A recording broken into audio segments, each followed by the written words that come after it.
Good morning, good afternoon, good evening, guys. Kevin sir back from Personal Tutor. Standard 12th History playlist आप लोग देख रहे हैं. Chapter है Framing the Constitution, the beginning of a new era. दोस्तों, हमारा Indian constitution जो कि इफेक्ट में 26 जनवरी 1950 को आया था, प्रोबेबली दुनिया में सबसे लंबे कॉन्स्टिट्यूशन के तौर पे देखा जाता है. इसको एक ड्यूबियस एनालॉजी दी गई है that it is probably the largest constitution in the world. But अगर इसकी हम लॉन्गेटिविटी और कॉम्प्लेक्सिटी को समझने चलते हैं, so we'll have to understand one most important thing कि हमारा देश भी किसी बहुत बड़े एग्जेम्पलरी अलग अलग लोगों के अमेलगमेशन से कम नहीं है.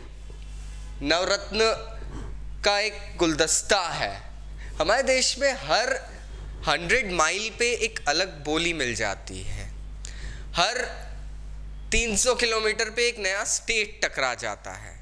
तो आप लोगों को ये समझना चाहिए कि हमारे यहाँ कितनी डाइवर्स पर्सनालिटी के लोग हैं, हमारे यहाँ कितनी डाइवर्सिटी है, कितने कल्चर्स हैं, ट्रेडिशंस हैं and all sort of things guys. हमारे यहाँ पे इंडिपेंडेंस के टाइम इंडिया सिर्फ बड़ा देश, एक बहुत बड़ी लैंड के तौर पे नहीं मिला था. हम लोगों को आज़ादी के टाइम इंडिया एक डीपली डिवाइड स्टेट के तौर पे मिला था. बहुत डिवाइड्स थे. जो डिवाइड एंड रूल का जो बीज ब्रिटिशर्स बो के गए थे, उनकी मेन पॉलिसी थी डिवाइड एंड रूल. ये जो उनकी पॉलिसी थी दोस्तों, इसके चक्कर में हमारे देश के टुकड़े हो चुके थे.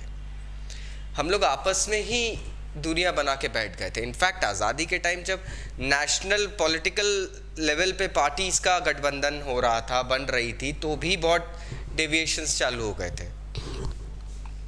होता ये है कि हमको एक देश ऐसा मिलता है जो बिखरा हुआ है टुकड़ों में.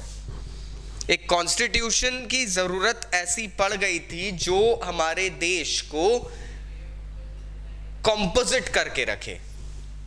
एक तरीके से we needed a constitution that would help in bringing together all the diversities of our nation. That explains the reason why our constitution grew manifolds. Also हमको ये पता चला था कि हमारा कॉन्स्टिट्यूशन सिर्फ एक जाति के लिए, एक धर्म के लिए, एक कम्युनिटी के लिए नहीं बन रहा था. हमारे देश में बहुत अलग अलग कम्युनिटीज़, जातीज, नीडेड लोग, कास्ट, क्लास, कलर, हर तरीके के लोग रहते थे. तो the pain that had to be taken was to consider each and every one's demand in the constitution. ऐसा थोड़ी मजाक थोड़ी हो रहा था यार कि बस चलो एक देश को चलाने के लिए कॉन्स्टिट्यूशन चाहिए. It had to be drafted. हुआ ये था कि हम लोगों को एक तरीके से डेमोक्रेटिक इंस्टीट्यूशंस को, कुछ लोगों के लिए एक्सपेरिमेंट था, बट कुछ लोगों के लिए ये एक डेमोक्रेटिक इंस्टीट्यूशन इंडिया को एकजुट रखने के लिए फाइनल फेज दिख रहा था. Without it things were very much haywire. Finally अगर हम बात करें तो हमारा कॉन्स्टिट्यूशन जो था वो दिसंबर 1946 से लेके नवंबर 1949 के बीच में बना है.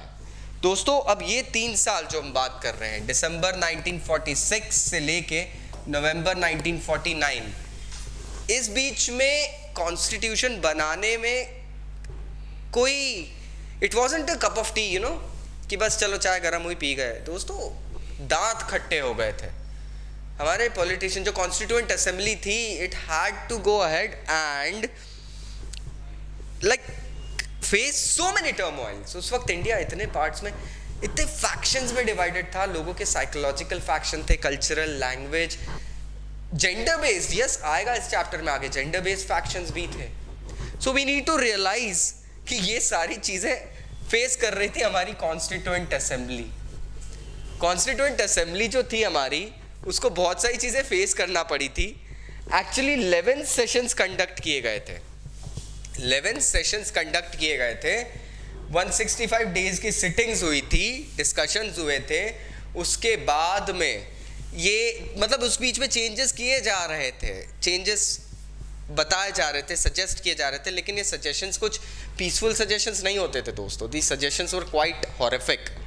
जो डिस्कशंस डिबेट्स होते थे वो शांति प्रिय नहीं कह सकते हम लोग, वो काफ़ी पॉलिफेरिक होते थे. मतलब लोग मरो मारो वाली सिचुएशन में आ जाते थे, वो वाली सिचुएशन होती थी. हर चीज़ हम लोगों ने यहाँ पे देखा है. अब इस चैप्टर में हमको ये पता चलेगा कौन कौन सी कमिटीज़ बनी थी, कौन कौन सी सब कमिटीज़ बनी थी and all. So stay tuned, please playlist को फॉलो करना, चैनल को सब्सक्राइब करिए, हो सके तो वीडियो को लाइक भी कर देना. I'll get back in the next video. Take care. Bye-bye.